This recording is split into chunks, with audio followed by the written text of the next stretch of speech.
noite ou boa tarde aos nossos queridos amigos, aos nossos telespectadores. Hoje estamos para falar convosco sobre um tema que nos parece atualíssimo e de relevância inusitada, e provavelmente que muita gente não conseguirá alcançar essa importância do tema que vamos abordar.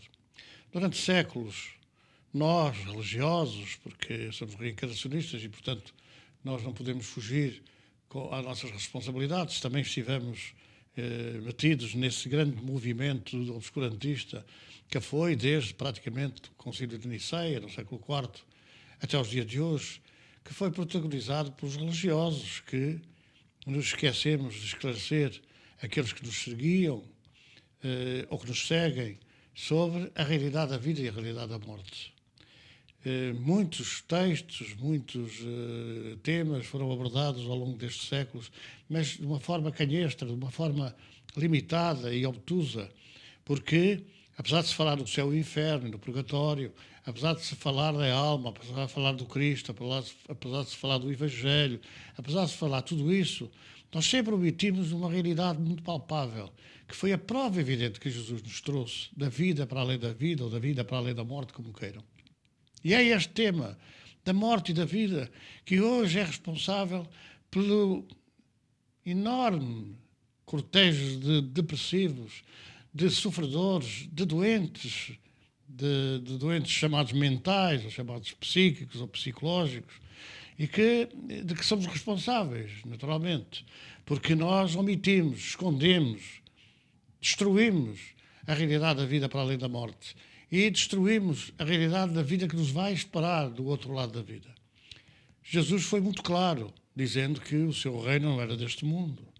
E, naturalmente, aconselhando-nos à mudança, à modificação interior, à transformação de sentimentos. E nós, pura e simplesmente, criamos códigos materialistas. Podemos falar de religiões ao longo dos séculos, ao longo deste tempo todo, que medem entre a vida do Cristo e os nossos dias de hoje. Podemos dizer que são religiões que procuram religar com Deus, mas, no fundo, isto é tudo uma filosofia materialista que vigora, que, conforme nós temos ultimamente visto, demonstrações mais que evidentes de pessoas responsáveis, ou que se dizem responsáveis, e que falam que a temática da morte é uma temática religiosa. A temática da morte não é uma temática religiosa, porquanto a temática da dor e do sofrimento, da depressão, das psicoses maníaco-depressivas, das esquizofrenias, das neuroses, que atravessa longitudinalmente toda a nossa sociedade, não é uma questão religiosa, não é uma questão de facto, é uma questão de dor, é uma questão de sofrimento. E não há ninguém que tome a peito a responsabilidade de explicar o porquê do sofrimento, quais são as causas que estão por trás do sofrimento. Não há ninguém que se proponha esclarecer aquilo que Jesus veio afirmar e confirmar, que é a manifestação das almas que morreram, das pessoas que morreram, dos espíritos que são as almas das pessoas que morreram, da sua situação pós-morte. Não basta dizer-se hoje, quando se levam as pessoas ao enterramento ou, enfim, à cremação, não basta dizer, Senhor, recebe no teu seio este nosso irmão, que foi este, que foi aquele, que foi sempre exemplar e tal. Não basta dizer isso encomendar as almas, não corresponde à realidade. Porquanto a realidade se baseia nas afirmações do Cristo, que disse, assim como fizeres, acharás. Ninguém entra no reino dos céus sem pagar ao teu último centil. Isto definindo agora aqui aquilo que é o céu e o inferno. Aquilo que é o céu e o inferno e que, por acaso, diga-se em bom da verdade, os religiosos, os cristãos, digamos assim, agora transformados em católicos, protestantes, etc., criaram, que foi o purgatório, que foi exatamente um meio termo, isto é, um meio estádio entre aquilo que é o sofrimento terrível e aquilo que é a felicidade perene e completa. E então nós nunca vimos ninguém explicar isso nos tempos atuais, em que, digamos assim, a cultura está aberta a toda a gente, através da internet, através desse veículo de comunicação extraordinário, mas nós não vemos. Vemos apenas dizer não à eutanásia, vamos pedir um referendo, vamos fazer... Mas não se explica concretamente o que é que espera, não só as pessoas que perderam vontade de viver, e as pessoas que contribuem, de alguma forma, para que elas façam aquilo que hoje não podemos fugir do tema, aquilo que hoje podemos considerar que é um suicídio, que nós tanto condenamos. Não podem, de maneira nenhuma, estar a levantar ondas, ou levantar questões, ou levantar leis que proíbam o sacrifício dos animais e depois vamos criar leis para incrementar o sacrifício dos humanos, dos seres racionais, dos seres conscientes, daqueles que, de uma forma geral, acreditam num poder supremo, num poder de Deus, chamemos-lhe o que a gente quiser. Então não chega ver nos órgãos de comunicação social pessoas responsáveis, idosas já, que se aprestam a ser chamados à responsabilidade, a defender abertamente um interregno, uma interrupção da vida. Porquê? Porque há interesses materialistas subjacentes. É uma ignorância crassa vir dizer que o problema da eutanásia, o problema da morte, é um problema consciencial, é um problema de liberdade pessoal e é um problema, por outro lado, religioso. Não é religioso o problema de tentar mostrar ou tentar demonstrar ou esclarecer as pessoas sobre o que as espera do lado de lá da fronteira da morte. Essa é uma realidade que nós não vemos, por exemplo, nenhum órgão de comunicação social dar abertura para que nós possamos explicar racionalmente estas coisas. Nós não vemos nenhum órgão de comunicação social a vir a público dizer que há um grupo considerável de cientistas, de profissionais, que se dedica à regressão de memória, à prova que há vida antes da vida e, naturalmente, que há vida depois da vida, que há vida depois da morte. E essas realidades estão escamoteadas ao conhecimento das pessoas. Não há ninguém que venha dizer que quando a pessoa sofre terrivelmente se não chegar a pagar até o último centilo, como Jesus falou, não deve-se dizer cristão e pôr de lado aquilo que Jesus falou, aquilo que Jesus ensinou. Não chega a dizer que se é cristão, quando depois na prática não se é cristão de facto.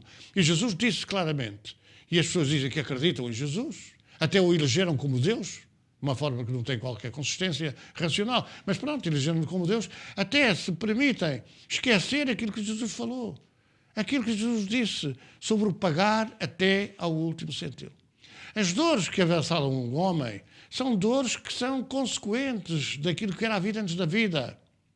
Daquilo que era a vida antes da vida, que cientistas hoje definem e provam que há, de facto, memória extracerebral antes da vida física. E, naturalmente, se há antes da vida física, já foi uma situação como a que a gente está hoje a passar e será no futuro para aqueles que prevaricarem e terão que receber de volta essas dívidas que terão que pagar até o último centilo.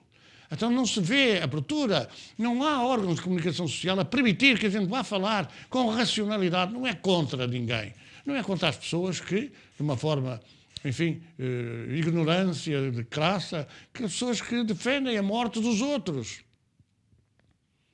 Nós conhecemos casos de pessoas que eram assim e à hora da morte ansiavam porque Deus as abençoasse com a vida, continuasse a proteger na vida. Porque as coisas chegam a um ponto que a realidade vem ao de cima, vem esclarecer claramente.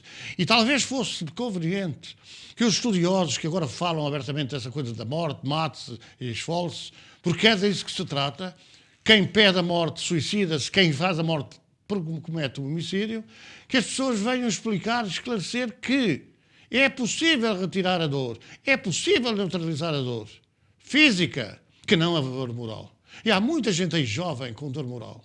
Nós estamos a caminhar para uma situação de rotina do ser humano. Quando já há, por exemplo, países onde, enfim, tratar mal um animal dá direito à prisão e tratar mal um humano dá direito a pena suspensa. São coisas que estão a varrer esta sociedade de hoje e que são responsáveis, por aquilo que está a acontecer, pela revolta da natureza, pelas tempestades, pelos tremores de terra, por todo esse avassalar de dores e sofrimento que estamos a criar. Então, 2 pontos. Aqueles que nos escutam, aqueles que são espíritas, aqueles que são cristãos de verdade, teremos a obrigação de explicar que a morte não acaba com coisa nenhuma.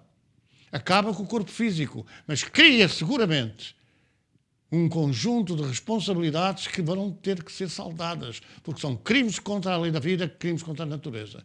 Não é um direito a morrer, é um direito a viver. Porque as pessoas que, teoricamente, para os materialistas, que nasceram não pediram para nascer. Eles agora pedem para morrer porque quem é que as permitiu que nascessem? Conscientes e racionais. E racionais. Os animais, as plantas, são seres vivos, mas não são racionais. Não têm os sentimentos raciocinados, como nós temos. Então nós não podemos esconder das pessoas que estão num sofrimento que compreendemos que é muito grande, não podemos esclarecer que pronto, morre, acabou, dá-se uma injeção, dá-se uma pílula, dá-se uma coisa qualquer e acaba o sofrimento, porque não acaba. Não acaba. E os cientistas que fazem a regressão de memória vêm provar que as dores e os sofrimentos da vida física têm, nessa memória extracerebral do passado, na regressão ao passado, têm razões objetivas em erros, em crimes, em atos praticados antes dessa vida física.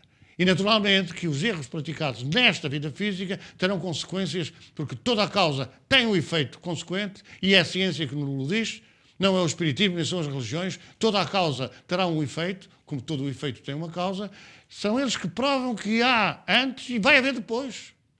E vai continuar a haver vida. E que as pessoas que sofrem agora continuarão a sofrer até ao último centímetro. Não já no seu corpo físico, com certeza, pois já não matam-no. Mas depois, como espíritos que são e que sentem. Porque o corpo sente o quê?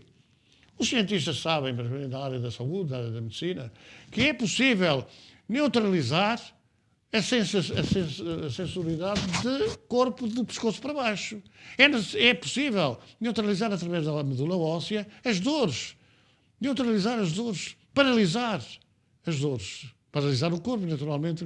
Quem é que sente as dores? Por exemplo, as pessoas que perdem a perna e que têm vergonha ou têm medo de falar, ou que perdem um braço, e que sentem dor no braço que não têm e na perna que não têm. O que é que isso quer dizer? Porque é que não estudam essa realidade? Porque é uma reconstituição do corpo espiritual, do que falava Paulo a propósito da ressurreição de Jesus, vão sentir as dores que se refletem depois no espírito que tem consciência daquilo que é, da dor onde é e da dor como é. E é isto que é necessário esclarecer as pessoas que estão desesperadas por falta de assistência estatal, por falta de assistência das instituições e dos profissionais. Porque nós sabemos que hoje muita gente morre nos hospitais de noite por falta de assistência. Aliás, pergunte-se-lhe porque é que os idosos, por exemplo, acamados, morrem nos hospitais durante a noite. Porquê? Já procuraram averiguar o que é que se passa nessa área? Já se procurou saber o que é que está a acontecer? Se não é uma espécie de eutanásia involuntária?